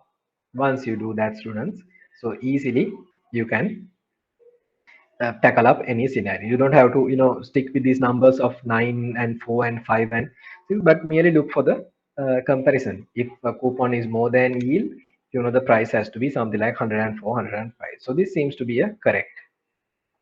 We are happy about this. First one. Second one, coupon less than yield. So price has to be something like 97. So that's also correct. Third one, coupon more than, yield is more than coupon. So obviously price has to be less. But this seems to be incorrect. 100 will be the scenario of a par loan. So this is a wrong scenario. Last one also, coupon is more than yield. So obviously the prices has to be higher, something like 103. But this is also written incorrect. So C and D are the ones that are incorrect. I've seen few questions similarly coming in MCQ, so be very mindful. This is the theory being tested. Coupon and yield. Accordingly, you can comment on the price whether it's correct or wrong. Okay. 18 September, a similar question to our previous structure. So we'll see whether we can speed up a little bit and save a little time. Following is the position report of a portfolio position maintained by a company at the end of third quarter in 2018. This company has invested only in one series of treasury bond with a face value of 150. So see, in order to make the computations very easy, sometimes the examiners are giving this kind of leeways. With a face value of 158 million, maturing on some day with a coupon 8% paying semi-annually. Similar to our previous portfolios, it has bonds, deposits with LCBs, treasury bills, RFCs. Some notes are given. What are these? And time horizons are clearly given. Returns are there. First part, like in any case, calculate the average return of the portfolio. Quickly, you can do the calculation now. Sum product divided by 240. Your answer should be 9.83. 9.83. Typically, if it is a return, you can put it in a 2 decimal. But if it is a price, you can maybe comment on 4, maybe 2, depending on the scenario. Bond prices typically we go up until more than 2 deaths. Okay, second part. Calculate the price of the treasury bond at the end of this particular point and the annual coupon income of the bond and the annual coupon income of the bond. Okay, so the similarly, all what you have to do is the face value of 158 million and the market value is given as 150 million. Let me highlight these parts. Face value of 158 million, market value of 150 million. Yeah. So what is being asked? To calculate the price of the security. So we know if 158 worth of papers are having a market value of 150 million rupees, 100 equivalent paper will be, to take the fraction and multiply this by 100. So you will get the answer of 94.9396 as the market price of the security per 100 rupee. Okay, it's been asked for one more additional thing which I have completed here, and the annual coupon income of the bond. Annual coupon income of the bond. Okay, so asking for a semi-annual coupon. So the face value is given as 158 million. Not going to take market value anymore. And what's my coupon? 8%. I know it's semi-annually, but it's asking for the annual coupon income. Okay. So the annual, I mean, for you to be very careful here, you may give your answers in two angles. If you're asking for the, let's say for an annum, per annum income, that has to be 158 million into 0.08. That's the coupon. Yeah, so it's going to be 12.64 million. But maybe you can put up an asterisk and say that means to 6.32 million coupons, semi-annual coupons. Okay, that's the annual coupon income of the bond. All right. Third question. This is a good part. This company plans to make new deposits with LCB. Now the LCB deposits are still there. How much LCB deposits are 60 million. Some more deposits with LCBs in order to increase the share of deposits with LCBs to a total of 40%. To the total portfolio, we'll need to have 40% of the LCBs contributing by the end of 2018. Calculate the value of new deposits to be placed with the LCBs during the fourth quarter of the 2018. We are the third quarter.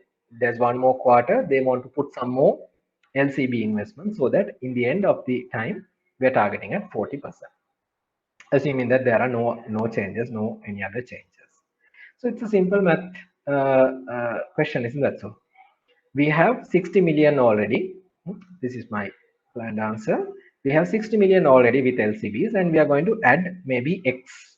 That is going to be the next investment that I have to make.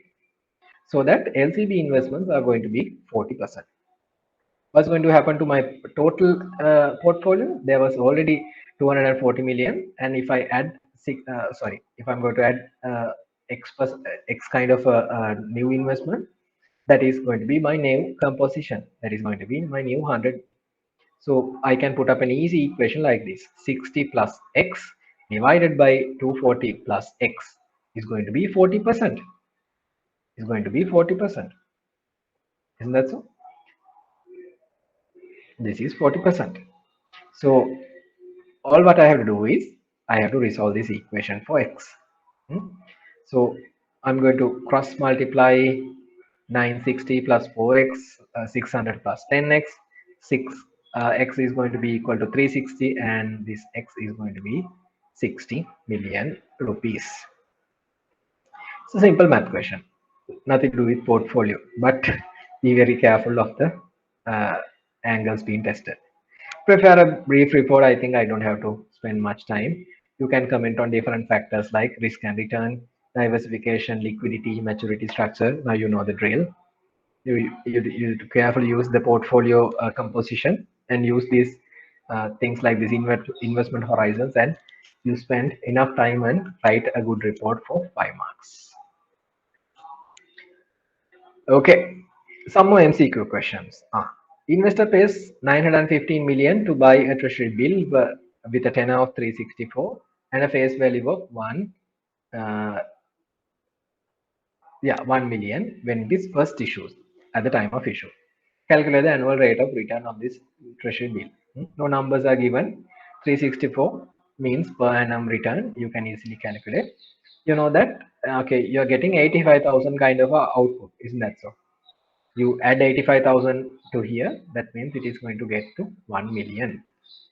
So easily you can do this calculation in different ways, but it's all about 85,000 divided by 915,000. Your return is going to be 9.29%. So this is the yield of the treasury bill, 9.29%.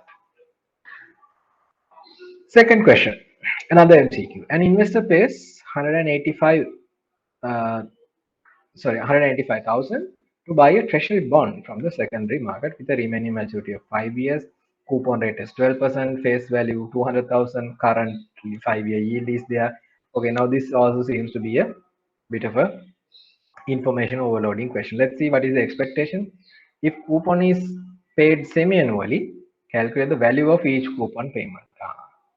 Value of each coupon payment. So typically asking for the coupon, nothing but. So be very careful to extract the things. Face value 200,000. We need that. Face value 200,000, and the coupon rate 12%. Since it is semi-annually, you have to divide it by 2. This is the computation. Face value 200,000, coupon 12%, divided by 2.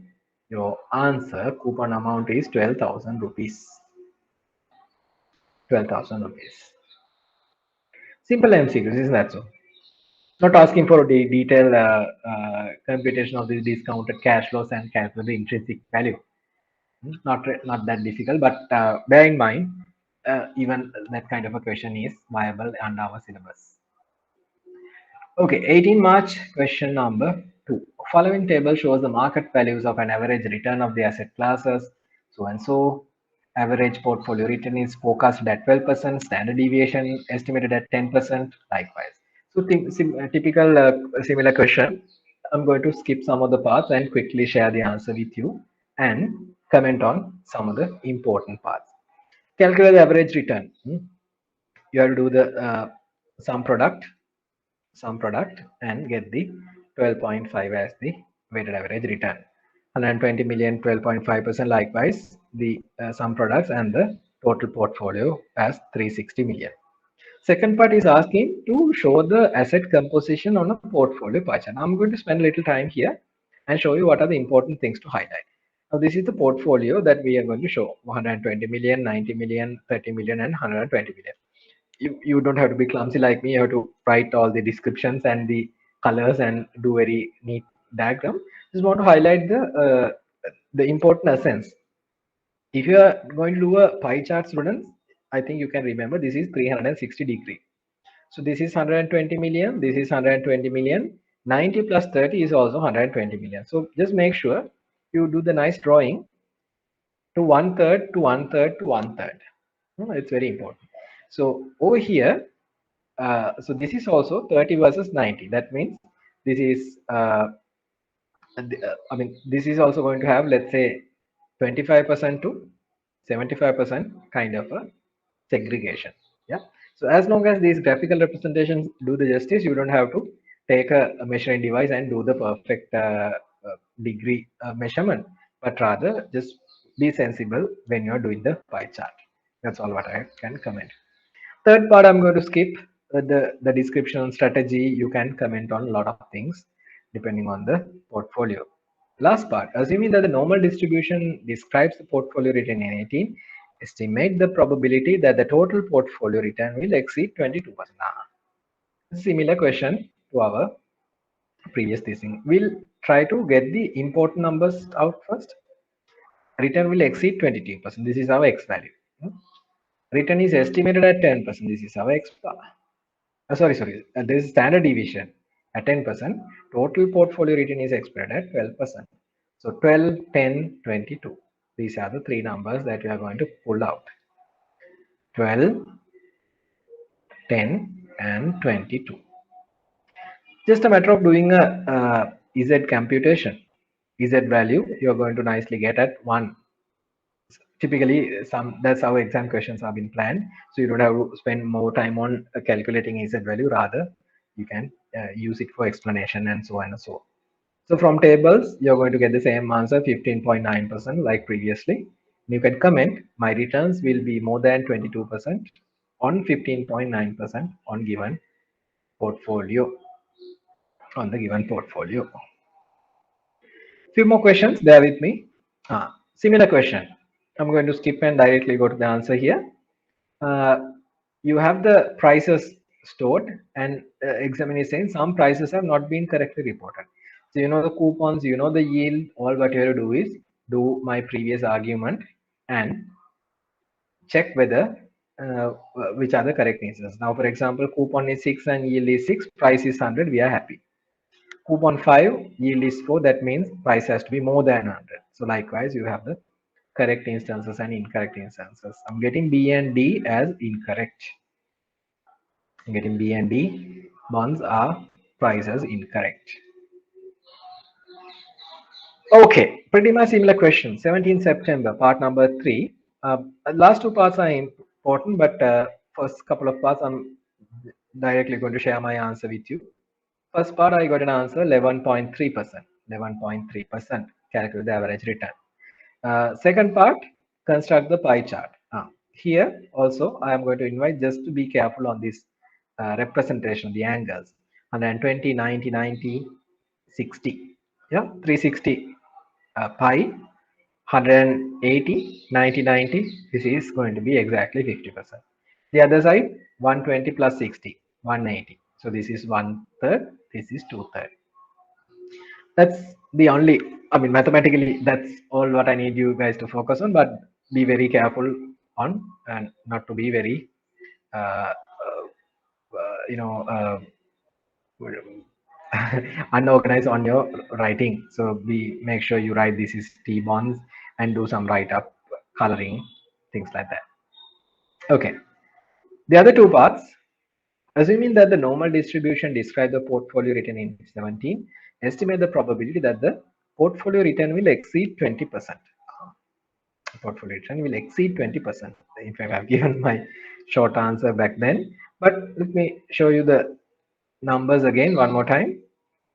X is 12, standard deviation is 22, very high standard deviation. My expected return is more than 20%. Z tables, Z minus X. So I'm going to get a 0.64, and there is a 36% chance that I'm going to get a return more than 20%. So that's the first part. Second part, it's a very interesting part. Let me show you directly how to get an answer for that. Assuming that a normal distribution describes the portfolio, it's the same argument. Estimate the probability that the portfolio return will be between 12 and 20. Between 12 and 20. So what is this number?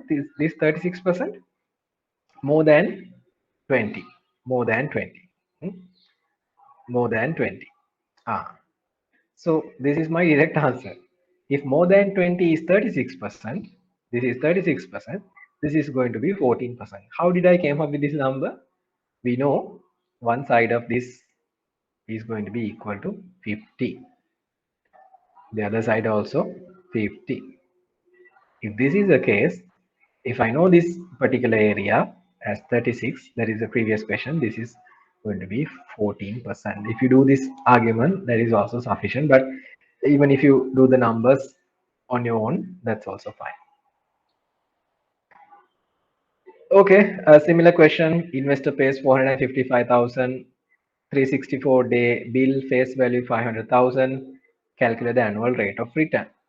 You're going to get a return of this much, 45,000, by investing a 455,000. Your answer is 9.89. 9.89. Okay, last question for the day. Pretty much similar question, but let me see whether something interesting is there. No, not much.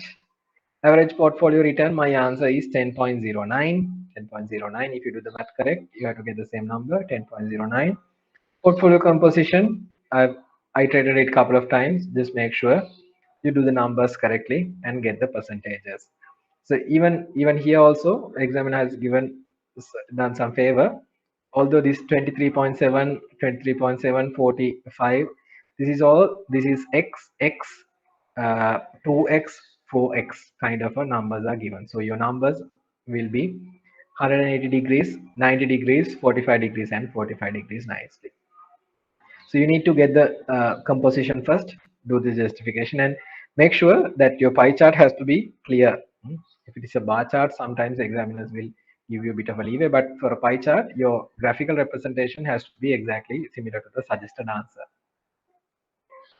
Third part, you can comment, and the last part is on the market price asking for a.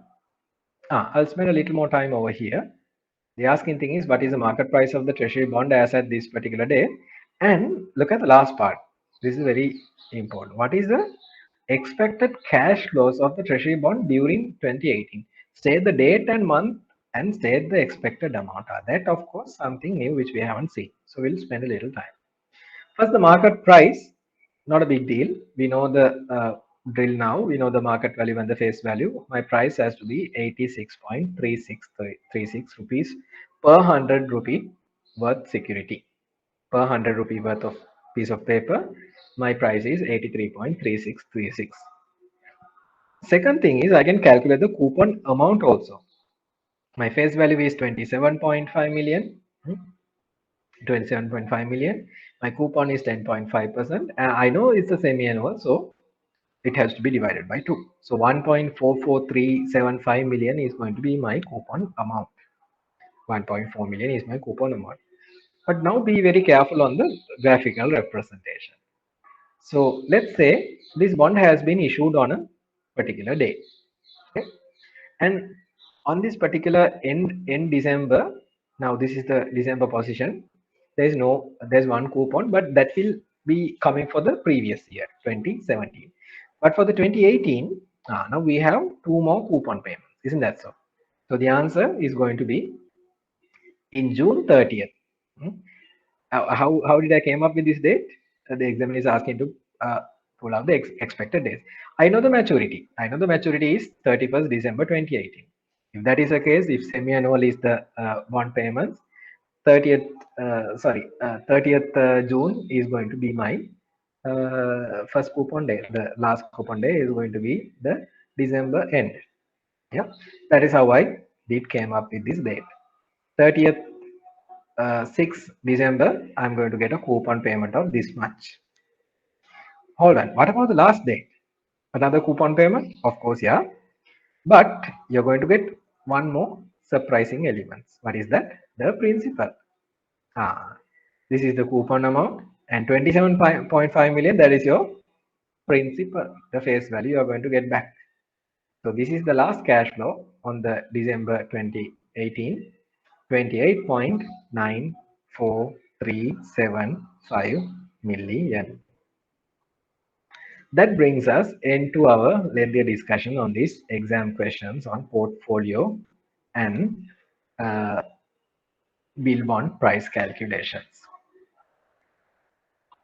With that, students, I think we can congratulate ourselves. We came to the end of the expected discussion of the 11 earmark subject areas. So thank you very much for the time. In fact, my plan for the next week, I will let you know during the course of the week. I will be holding one more class, since two more factors importantly. Uh, One is that I have a set of revision slides which I've extracted from the most important parts of these 11 slide decks. I'll share with you. I'll try to go through the timing. Also, we have one last paper that is a January 2021 paper, that is a recent paper that we have. So I haven't pulled out the questions categorically from that exam question paper. Mainly I wanted to keep it to the last time, so that obviously when we discuss those questions with you on a fresh angle, the it will be a good thing, so that 19, 18, 17, these repeated questions will be somewhat older, but the very fresh questions you can get yourself familiar with. That's the plan for the next week. So since we came to the end of the timeline, I hope that we can now focus a lot on the exam. I think IBSL will be holding one revision session also. So maybe if you can participate to the same, you can benefit to revise your theory one more time and maybe practice 2 or 3 question papers completely. So amidst your busy schedule, it will be a great thing.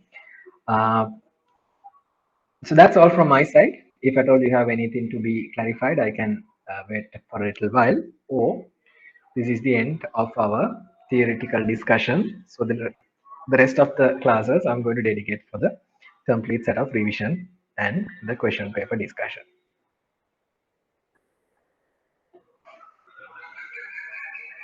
So I think the questions that we discuss is pretty much straightforward. So unless you have nothing to be discussed, I can may call it a day and finish it off. During the course of the next week, I'll let you know the plan for the last day or last 2 days, and hopefully we'll meet one or two more classes. Okay, students, then have a great weekend and stay safe.